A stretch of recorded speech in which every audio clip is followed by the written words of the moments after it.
A couple days ago, Focus on the Family's headquarters in Colorado Springs, Colorado, was vandalized. It was spray painted. What exactly was it? Their blood is on your hands. 5 lives were taken. I think there was broken windows and stuff. And then the group called Front Range Queer Community tweeted out and took responsibility, and they said it was those 5 people killed at that gay club, which some people dispute was a gay club there because there was a lot of straight people in there that night. Whatever, Club Q, I think it's called. They were responsible for it because they're a hate group. Focus on the Family is a hate group, and interestingly enough, they put it out there for the whole world to see who did it. So obviously they're not afraid of Biden's Justice Department coming after them. So we'll discuss that later in this video. But Focus on the Family is dear to my heart. And I know I have a lot of former evangelicals watching this, a lot of Catholics that used to be evangelical watching this, because you guys always reach out to me. And you know how much we always loved Dr. James Dobson and Focus on the Family. Actually, when I had Steve Ray on, we were reminiscing about Dr. Dobson and how he was like the family guru. We all had our VHS tapes of him discussing how to be a better father, how to be a better husband, how to raise your children. And they've been around since like 1977. And they are the opposite of hate. They are the opposite of hate. They bring Christian love. If you listen to their testimonies, they have people that God's love changed their lives. They reach out. They help the community. It's a very loving Christian ministry. It's a Protestant ministry. But they'll help anyone who's in need of help. I actually called for parent advice when I was like 21. And a very nice woman over the phone gave me some very wise advice, some biblical advice. So for them to be attacked, and the reason Queer Range, what are they called? Front Range Queer Community attacked them, because they said they're full of hate, because they won't accept, basically they won't accept transgenders. You know, if you remember, I had a former Delta Force operator, Green Beret, Dr. Dale Comstock on my program. And he said, we're talking about how the Biden administration is just wrecking the military with all their woke policies, and General Milley, how he's pushing on all this transgender nonsense, and he's weakening our armed forces. And Dale said, you know, if you want to call yourself a toaster, that's fine, but don't make me call you a toaster, because I ain't gonna do it. So what these people are calling hate is Focus on the Family's traditional Christian understanding of mankind. Similar, the same as Catholic Christians. We believe everyone is made in the image of God, and God made man, and God made woman. You know, and if you're confused, you need help to help be unconfused.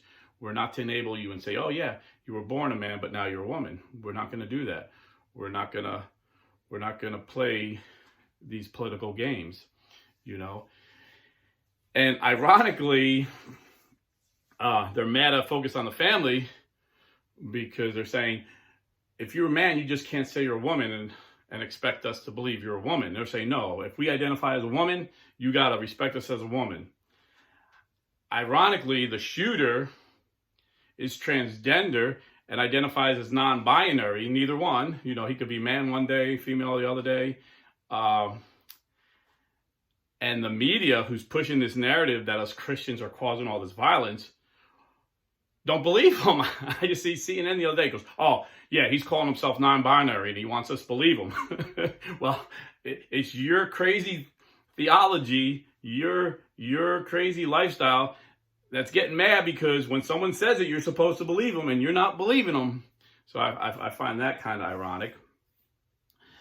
But what's worse, you know, and first, you know, let me get back to focus on the family. James Dobson is long since retired since I become Catholic, but Jim Daly, I think, is the president, and never spoke a word of hate against the gay community.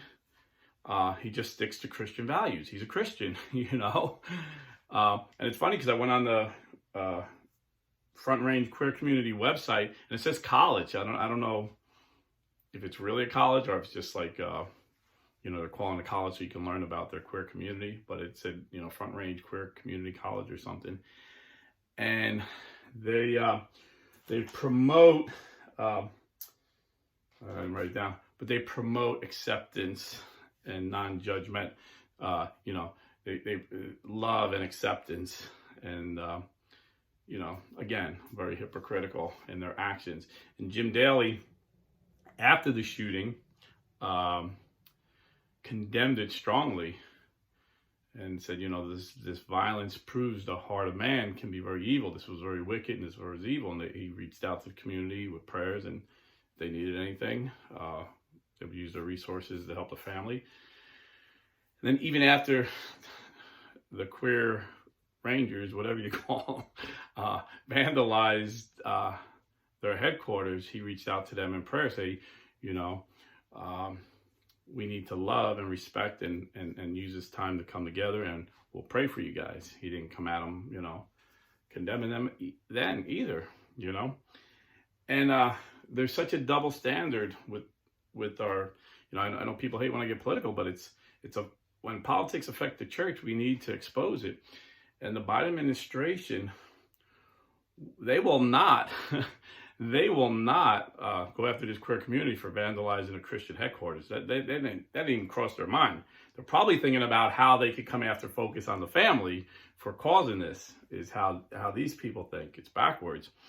And, you know, since Roe v. Wade was overturned, another queer terrorist group, Ruth Sent Us, has been claiming terrorist acts. I mean, they're claiming it, and they're not even getting in trouble. It's not like the Justice Department got to look far.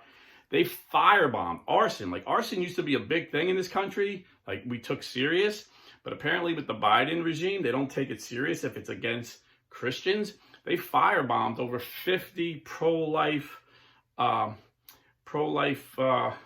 headquarters, pro-life organizations that help women that are in a crisis pregnancy. They've defaced and firebombed over 50 Catholic churches, defaced our statues. And they're claiming responsibility. We know who they are, and the Justice Department doesn't go after them. Yet, Biden signs a executive order a few weeks back, and I talked about this, saying anyone who impedes someone going into an abortion mill, so someone's going for an abortion, and there's some protest there, they can say that impede it. So he raided the houses of like 12 Christian family men, that because they have a record of like a year ago. All these took like a year ago, where the police had to remove them from abortion clinics, and none of these people were charged. You know, the local police didn't charge them. The judge, it was nothing big. It was just protests. The police made them leave. But the Biden administration raided their house with FBI agents and guns, pointing long guns at their children, banging on the door, scaring the wives and the children. These are Christian men. Some of them are pastor. One woman was 85 years old. I mean, and they're sending a clear message.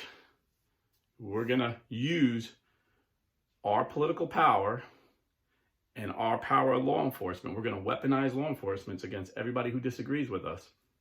And what the left does so well, you know, they always had the mainstream media on their side, projecting what they believe onto us and who they are onto us. So, for example, they always said, yeah, you know, Trump's going to weaponize the DOJ.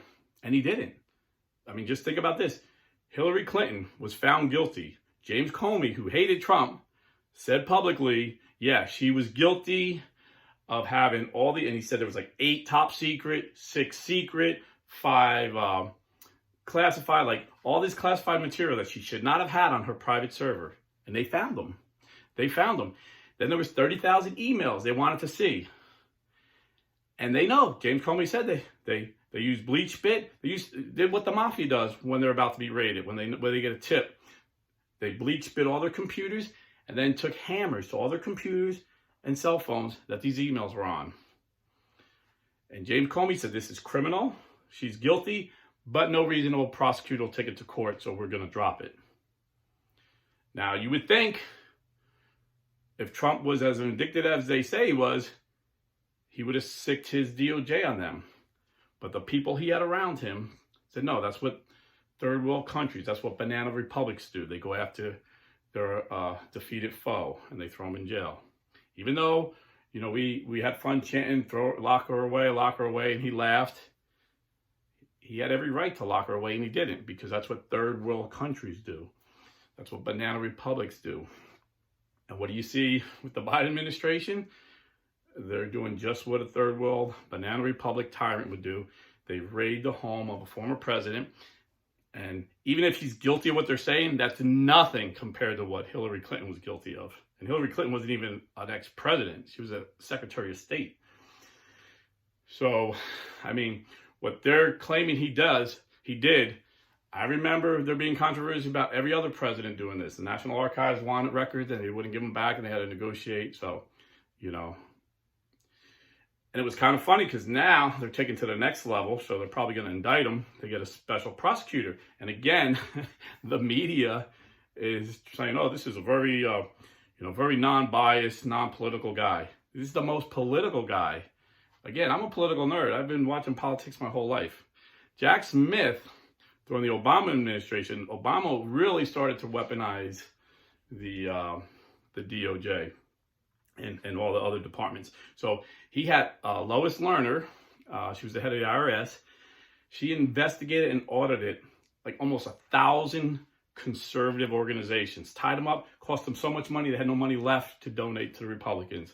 That's how they did it. You know, this is how they kept, fighting us. But 0 liberal organizations were audited. It was so blatant, she had to resign in disgrace. And the only way we were able to get to the bottom of this was Republicans won in the midterms. And they questioned her. And under oath, they were all caught. That they were purposely attacking conservatives. Obama was using the government, but Obama was a much smoother talker, and he did things much more subtly than Biden. Biden's in your face like a tyrant, always yelling and pointing his finger at us, calling us enemies, calling us Nazis. So Biden's a little more obvious in what he's doing. But, so anyway, there's also records from back then where Jack Smith, this prosecutor, was in contract with Lois Lerner and getting the names of all these conservative organizations because he wanted to prosecute them criminally. He's like, we'll really shut these guys down. But then, like I said, the Republicans took over and he had to stop his crazy investigations. Now he's empowered by the Biden administration to go after Trump, who we can't stand. But that's the bad news. The good news is this. They had the media, they had the legacy media, the mainstream media, whatever you call it, always suppressing the news for the Obamas and for the Bidens. And then, with big tech, they took it to the next level, with this Hunter Biden story. They suppressed it. And now this Hunter Biden story is coming out. And a lot of people are saying, well, yeah, it's because it's after they held it. Not only did they held it until Biden got elected, but they had to hold it till after the midterms. But now their credibility's on the line, so they got to say, yeah, it's true. We didn't realize it was true then. When the New York Post gave all the sources they used to prove that it was true. 2 weeks. Back in the day, we'd call that an October surprise. When I seen this, I was like, wow, this is the best October surprise I've ever seen. This is awesome. Not realizing the mainstream media and big tech would suppress it. And then you would even have these corrupt intelligence men, 50 of them, come out and say, well, it reeks of Russian disinformation. And now when they're called out about it, they say, oh, it's not Russian disinformation. We know that now. But at the time, it reeked of. This is how they would do it. This is how these sneaky guys get around getting caught in a lie. They never said it is Russian disinformation, but they knew if they said it smells like Russian disinformation, the mainstream media and big tech would do their job for them. But the good news is it's coming out now. And I don't think it's because the mainstream media cares about the credibility, because they know they have no credibility with half the country, a country that thinks critically and not just listens like robots. No, they're doing it because I think they know Biden can't win again. So they want to make sure he doesn't run again, because they could hide him in the basement again. The media could hide him in the basement so people don't see what a fool he is. But they can't hide his record. They can't hide his record. The worst record of any president in my lifetime. So they know they got to get him to resign. So that's the good news. He'll be gone. And then also, we have a Republican Congress coming in, and they're not going to let this rest. They're going to bring Hunter Biden in for questioning, and hopefully they bring Joe Biden and his brother Jim Biden, the most corrupt crime family in American history. They make the Gambino crime family look like Boy Scouts. So don't lose faith. Just keep praying, stay Catholic, and pray for our country, and pray for Focus on the Family and all Christian organizations, whether they're Catholic Christian or Protestant Christians, because we're in this cultural war together. And speaking of cultural wars, we need to support those on our side. So if you are buying or selling real estate, please go to realestateforlife.org and get a pro-life realtor working for a pro-life company. God bless and stay Catholic.